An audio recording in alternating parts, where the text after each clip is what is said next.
this before when I was working for this American company, and I developed this process along the way after several trainings and then looking at how other people manage their time for meetings and everything like this.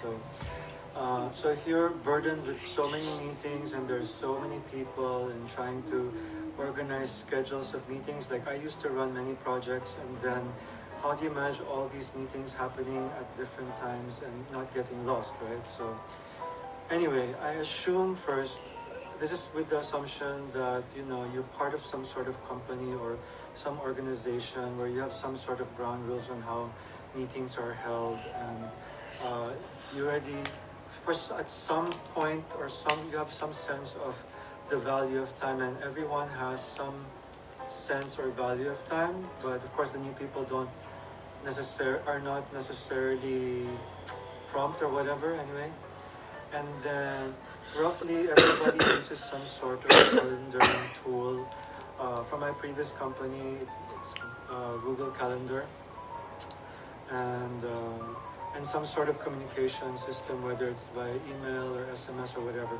There should be some of these things in place, right? But I'll just speak in terms of what I had in my company before for you to get an example, right? So prior to setting a meeting, usually you would confirm what the agenda is, because you have to know what you have to discuss and then what to decide upon, right?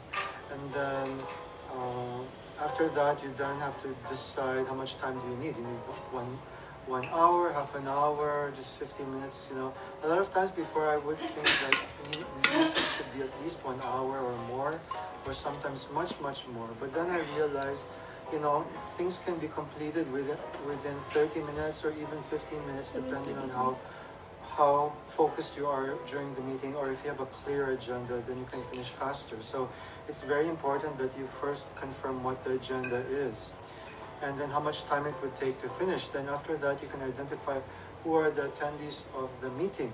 You need these attendees because these are the people, of course, that you'll invite. Of course, there's some people who are required, there's some people who are just optional to be consulted, etc. So you need to clearly define who these are at most times, right? So there, and then you can start defining like what's the venue of the meeting. A lot of times before I would think that all these meetings have to happen face-to-face, but then I learned and realized that you can actually do these one-on-one or on a bridge conference on the phone, right? Only if you need face-to-face meetings where you need to decide on very important things, then you can. But in the cases where it's not so important, or video and phone conferencing is sufficient, then it's okay. A lot of times before, when in my previous company, we would use a lot of not video conferencing, but presentation conferencing, where you just show the presentation and everyone gets to talk, and then the host of the meeting moderates the meeting so that everything is orderly, right? So then that's what you decide. So then you're ready to schedule the meeting out, right? Okay, and then before scheduling the meeting, then of course you have this information. You have this information about the people to attend, the agenda, the time, and how much time you need to finish, whether it's phone or there's a venue. Then you have to review your calendar. Check your calendar if you have any, what slots are available for most people. Usually they have these calendar tools. If you're all in the same calendar tool like Google Calendar, you can check everyone's availability and you can see when it's free. And Google Calendar helps you select when most people are free. And what's great about Google Calendar is, regardless of the time zone you're in, you can specify what time you work, what time you don't work, and then of course Google Calendar will help you select people's free time for work that coincides with everybody else. So it works really well that way when I was working in my previous company. And of course, you have to after creating the calendar, of course, you have to put meeting reminders so that it will pop up 15 minutes or 30 minutes in people's calendar before the meeting starts, right? So it will remind people. And it's great to also add the agenda. In some calendar tools, you can put the whole agenda there for the attendees of the meeting. And then for those organizations that are not so very clear on starting on time, I suggest you put there, this meeting will start on time, to be very explicit. So that's setting the meeting. So number one, you set up the agenda, the time to finish, how long it will take to finish, the duration, the attendees, who's required, who's not required, the venue, and then if you need a venue, and of course whether it's via phone. So if it's phone, of course you have to set up a phone conference, and then schedule the calendar, and then after that set reminders, right? Prior to the meeting day, you have to review the agenda. I mean, I myself, I review the agenda prior to a meeting, usually a day before, up to as close as maybe 30 minutes before, because I want to prepare some items I want to discuss, or if I'm the leader of the meeting, of course I have to prepare the presentation, right? So, but if I'm not the host of the meeting, then I'll prepare some quick notes for the meeting to contribute or give my input, right? And of course, if you are presenting for the meeting, you prepare your materials way ahead of time. You make sure to check with stakeholders. If you have any data that you need to validate, then do it before the meeting, way ahead prior to the meeting, and then finalize your presentation. Don't go into the presentation where you haven't even finalized your materials and you still have to validate some stuff with other people, and then you're going to present. You should do all of that before. And then also prior to the meeting, you have to reconfirm with the attendees that haven't confirmed. There are a lot of people that don't reply or confirm if they're going to attend the meeting. So what's great about Google Calendar is you can check who are the people who already confirmed and who haven't replied. So for these who haven't replied people, I typically send out an email to them to check if they haven't replied, if they're going to attend or not. And at the same time, I actually do a instant messenger or a messenger chat. You know, sometimes your organization might have these chat tools, so you can easily check with them right away. Hey, why didn't you reply to my calendar invite? Are you going to be attending the meeting? So please reply right away. So at least it will be updated in your calendar, right? And you know, you'll come across these people who won't be able to attend, and because they haven't replied because they're scared to make you feel bad that they can attend, but you find out later that they have a separate meeting scheduled. And then what I typically do is I talk with them, and I ask them, hey, you were free during that time. Why didn't you accept my meeting invite? And then, of course, you can find out what other meeting they had. If that's more important, then of course you better go. But a lot of times I would try to convince them to stay and join my meeting, because my meeting is important, you know, and I was waiting for them to reply, and then they were free in their calendar, right? So they should reply to me right away. And then, usually for those people who really can't attend, it's something I can do extra after the formal meeting or the regular meeting that I scheduled already, and I don't want to cancel the existing meeting.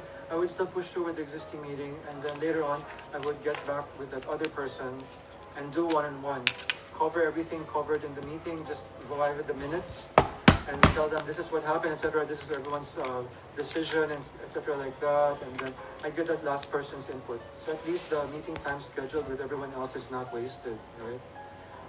So that's the thing. I schedule a separate special meeting for special kinds of cases where the meeting must go on, or else, you know, we'll keep on pushing out this meeting over and over again, right? But then again, of course, if there's more than half of the people who can't attend, and you know, it doesn't make sense to have two separate big meetings, then better to reschedule the meeting. Okay, so it's the meeting day already, right? So what do you do? What are you supposed to do?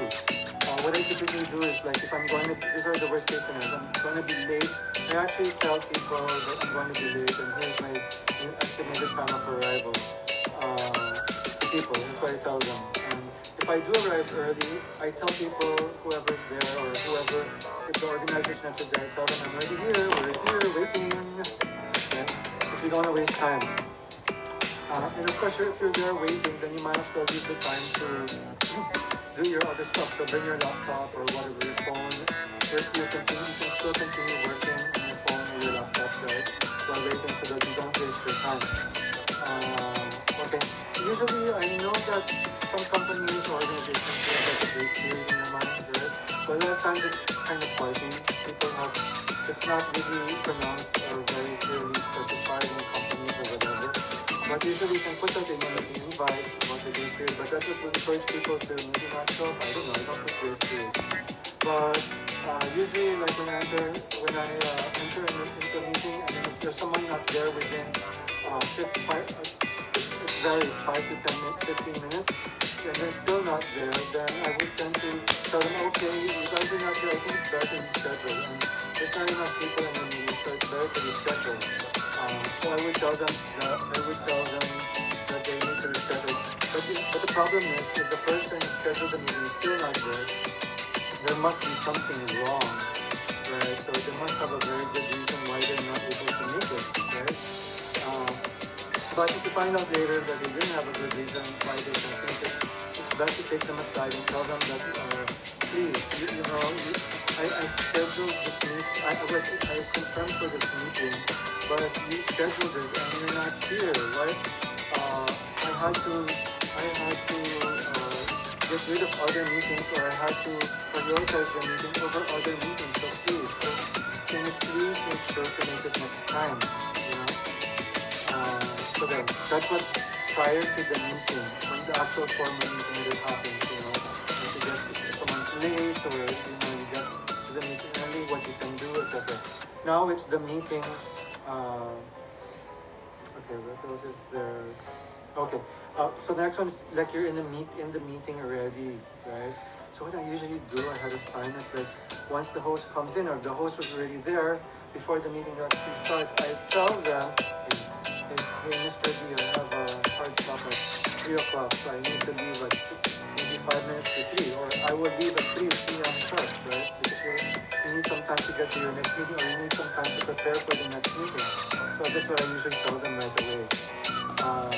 Then I myself also, I typically review the agenda to make sure everybody understands what's going to be discussed. And then a lot of times,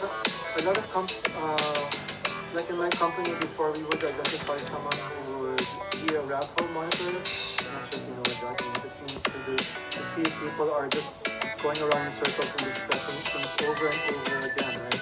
We usually delegate someone in the meeting to be a rat hole monitor, but actually you don't need to. Everybody can be a rat hole monitor. If you keep on discussing about something about this agenda that's not moving, etc., or you're talking about something else that's not related to the agenda, then you have to call those out so that you can keep back on track with the agenda. Right? And sometimes you can identify a timekeeper in case it's very urgent and you need people to be on time. You can assign a timekeeper. But usually, if you're a very good meeting host already, you can tell how much time each discussion should last, and you can move things through, right, to stay on the agenda. But if it's important, then why not stay in that agenda item, right? So, make sure also that there's someone taking notes in the meeting. Someone has to take notes on the decisions, the attendees, and then per agenda, or what are the actions or decisions that were decided upon, right? Or if there's no decisions yet, then take notes. Who's going to take care of the next steps to do something? And then you might have to bring that agenda back into the meeting. Of course, if you feel the meeting is nearing the end time, but it's not yet the end, you might want to give a heads up, hey guys, the meeting is about, we already spent a lot of time discussing this, but I don't think it's going to be done. I already have hard stop by X time. So can you wrap this up already? Or schedule another meeting already, right? So you guys discuss that and you give everybody feedback. So it gives you a heads up that, we spent already time, and it's almost the end of the meeting time, right? Okay, and at least everybody knows that you have another meeting, right? Other people might have another meeting. Actually, when I see other people do this in my meetings before, to me, I was like, why aren't you thinking about my meeting? I scheduled this meeting, you should be here longer. But of course, then I realized later on that, everybody is busy and everyone has their own schedules, and I have other meetings too myself, so it's best that we finish this meeting and then move on to our other meetings because we have other things to do also. Yep. So I typically in the last few minutes of the scheduled meeting, like 3 to 5 minutes, I typically review the items for the agenda that still need to be covered. The next agenda for the next meeting, how much time do we need, and then also review some of the key decision points that were made during the meeting so that we know that everybody's on the same page, as well as the key next steps that need to be done, so that to make sure that everybody's on the same page and everyone knows how we're going to move forward. I don't usually do this, but sometimes I recognize once in a while the people who made it on the made it to the meeting in time. We don't usually do that. We don't. But it's good to do it in case people attend on time. It's good to recognize them. No need to chastise the people who didn't make it on time, because there's this saying about praise in public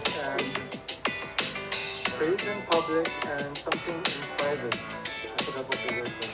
Chastise or give feedback and constructive feedback in private. Okay, now we're done. So how about post the meeting? After the meeting, you need to make sure that the minutes get released to remind people of the discussion and the decision points that they made. That way, everybody is still on the same page and everyone has a record of everybody who attended, what are the next steps, etc.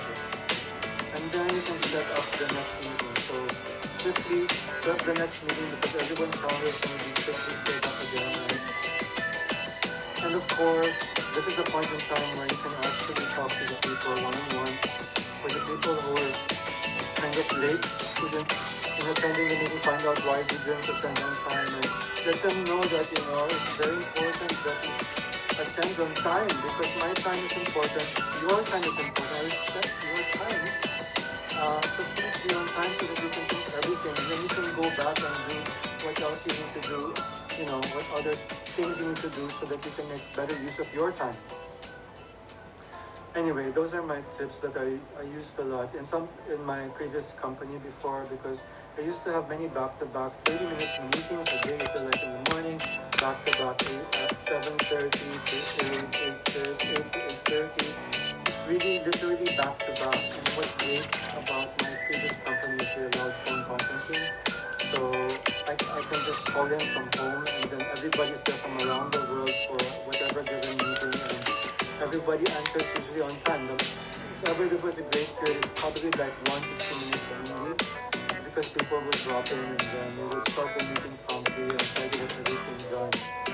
It's really important that, I wish that all Filipinos and everybody around the world would see the value of doing things promptly on time. I'm sure maybe back in college we didn't have this training, as I mentioned before in my previous video. They had training only for the officers of organizations were given training on time management, people leading management, people, and all this stuff. But really, we didn't have anything like this in high school. It's in my room. Anything like this in high school about time management. Maybe the officers did, but they didn't. These are basic skills that everybody should at least have, so that everybody will be on the same page on how we can work with each other, so that we can work more efficiently and make sure there are no misunderstandings or but I guess because I grew up in this culture in the Philippines where we have this thing called Filipino time, which everyone's always late by about an hour or so. I'm not sure about all the companies. I'm just speaking about my observations myself. I don't know about other Filipino companies, but there are some companies that it's okay to be late. Maybe there are also some industries where it's okay to be late, but I don't think it should be that way. You should never accept something being late or blame it on the traffic. Well, traffic maybe, but of course it doesn't excuse me from giving a heads up to the person that they're going to be late for X amount of time because the traffic builds up, etc. Right? So maybe that would be an okay thing. Because traffic is really something we can't control, or it's out of our control. Unless you have a phone conferencing software, or you have something that's easy for us to get from one meeting to the next, and it will work out fine, right? But at the same time, you should get to know, or at least you should have, after a month of having some meetings, you'll have an understanding of how the traffic situation would work out and how much time you need to get from one building to another building through meetings are in different locations. Anyway, those are my tips. Maybe I'll have some other tips and other stuff that I used to have before in my previous company. Some other tips on how to work more efficiently and better. Maybe email tips. Actually, I made an email tip video, but we'll see about that, or maybe I need to update that one. Anyway, you enjoyed listening to my video. If you think, I made this video so that some people, I don't know who wants to learn about managing meeting schedules and everything like that. In case you know someone is having difficulty, please share this video and please send your links down below if you like this video. And I hope maybe before going, people graduating from college or people graduating from high school or whatnot, get to see this video because this will really help people be more on time, right? Anyway, that's all for today. Take care and have a great day. Till the next video.